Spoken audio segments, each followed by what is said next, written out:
Vamos falar agora de um pouco de linhas de água, sobre linhas de água. Um dos problemas relacionados com os instrumentos rotativos, com a seringa de ar e água e com a aspiração, é a possibilidade de ficarem retidos micro-organismos no interior das tubulagens. De facto, qualquer um destes instrumentos, e uma das grandes invenções foi precisamente o spray ou a produção, a libertação de água durante os tratamentos para promover a refrigeração e a diminuição da temperatura causada pela elevada rotação do funcionamento das brocas, das turbinas, dos contraângulos, etc. E a seringa de ar e água, ultrassons, etc., a aspiração, são sistemas bastante importantes, sem eles não podemos funcionar no dia-a-dia na clínica, mas efetivamente todos eles têm uma particularidade em comum, é que estão associados a linhas de água, e essas linhas de água causam ou podem causar alguns problemas no que diz respeito à infecção cruzada. Se efetivamente cortarmos um tubo por onde passa a água, verificamos a existência de uma película que acaba por ser bastante lisa e, portanto, é uma película que facilmente nós passamos na mão passamos a mão e a mão desliza com facilidade nesta parede. Podem fazer esta experiência facilmente, por exemplo, numa piscina. Uma piscina, quando vocês passam a mão na tela que faz o revestimento da piscina, do interior da piscina, efetivamente sentem que há ali uma película que permite uma mobilidade bastante fácil da nossa mão. Essa película é uma película que acaba por resultar ou ter a sua origem em princípios de hidrodinâmica. A circulação de água no interior dos tubos não é feita à mesma velocidade, a velocidade é máxima no centro do tubo e é menor na periferia, precisamente pelo atrito que é causado pelas paredes dos tubos, e efetivamente por esta hidrodinâmica o que pode acontecer, ou o que acontece seguramente, é a produção ou a deposição de resíduos nas paredes, resíduos esses que acabam por ser colonizados por micro-organismos e constituem o chamado biofilme. E este biofilme, de facto, é relevante, é importante, porque, para além dos tais resíduos os sedimentos que acabam por se depositar e alojar nas paredes dos tubos, estas zonas acabam por ser colonizadas por micro-organismos e podem-se libertar e podem-se acabar por projetar na cavidade oral e desta forma passar entre pessoas. Duas das bactérias mais implicadas nestes biofilmes, nestas linhas de água, são a Pseudomonas aeruginosa e a Legionella pneumófila, que estão associadas ao desenvolvimento de pneumonias. Ouvimos falar relativamente há pouco tempo na Legionella, que estão associadas nomeadamente a colunas de refrigeração, mas também podem estar associadas a linhas de água. Não sendo situações, felizmente, muito comuns ou muito frequentes, há um caso descrito, pelo menos um caso descrito em Itália, de uma senhora italiana de 82 anos, que morreu e que se acabou por vir a comprovar que efetivamente tinha morrido por desenvolver uma pneumonia causada por uma legionela e no decurso ou na sequência de duas idas ao dentista. Portanto, o problema existe por este conceito de biofilme que está inerentemente associado à medicina dentária, também às linhas de água. Como é que nós podemos ou devemos lidar com estas linhas de água? Por um lado, promover descarga de água entre pacientes no fim das consultas e no início antes do início da consulta seguinte, quer com a seringa de ar-água, quer com os instrumentos rotativos, portanto, promover durante alguns segundos, 20, 30 segundos, descarga de água, procurando desta forma libertar os resíduos, pelo menos aqueles que estejam mais soltos. Depois, naturalmente, e de uma forma um pouco mais complexa, a utilização e a colocação de filtros microbiológicos, portanto, filtros com microporos, portanto, com uma porosidade uma rede muito fina que permite a retenção de resíduos e de micro-organismos, e desta forma, antes, portanto,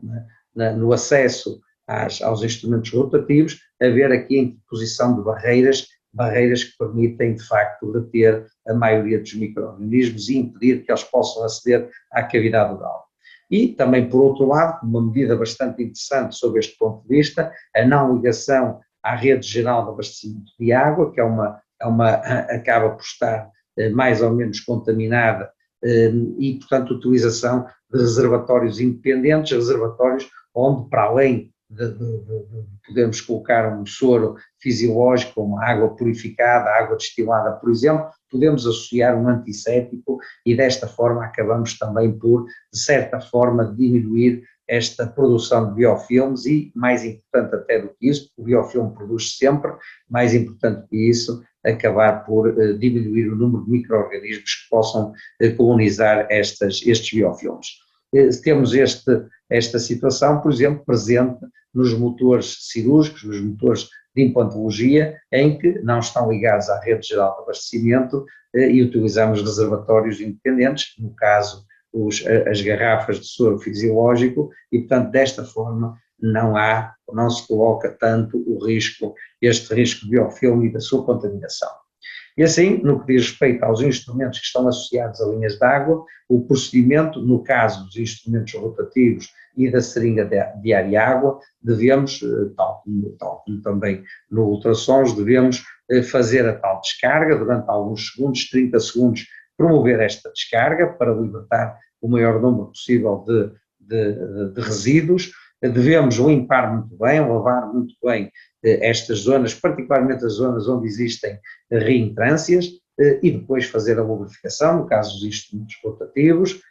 para depois então poderem ser submetidos ao processo de esterilização com recurso ao autoclave ou ao quimioclave. Também no seguimento daquilo que já foi dito anteriormente, se nós protegermos estes instrumentos com papel, por exemplo, de prata, papel celofane, naturalmente que a superfície acaba por estar muito menos contaminada e apesar de ter que ser feita uma lavagem e no fim da sua utilização, mas obviamente o grau de contaminação será menor e portanto esta lavagem portanto muito mais fácil de executar e o risco de contaminação é muito menor. Também no seguimento daquilo que já foi dito, podemos utilizar, no caso das seringas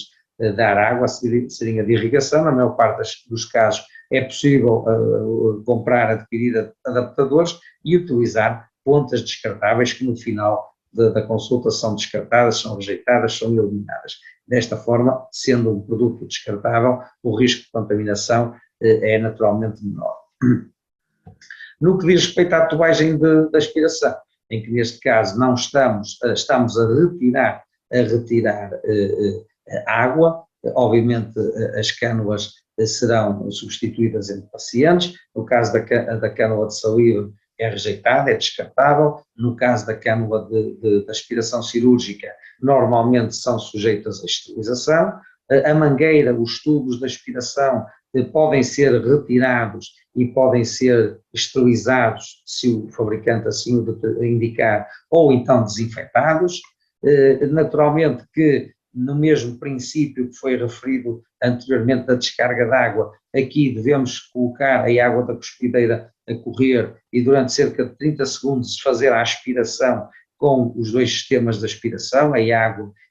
com o sistema de aspiração de saliva e o sistema de aspiração cirúrgica, precisamente para procurar desagregar a maior parte destes resíduos, deste biofilme, a maior parte desagregá-la e fazer a sua aspiração. Sabendo sempre que o biofilme não é totalmente destruído e sabendo sempre que o biofilme está constantemente a ser produzido e a ser renovado. E depois, naturalmente, no final do dia, preparar a solução desinfetante para fazer a sua aspiração através do aspirador de saliva e do aspirador cirúrgico, de maneira a, naturalmente, fazer não apenas uma lavagem, uma desagregação do biofilme, mas fazer a desinfecção destas paredes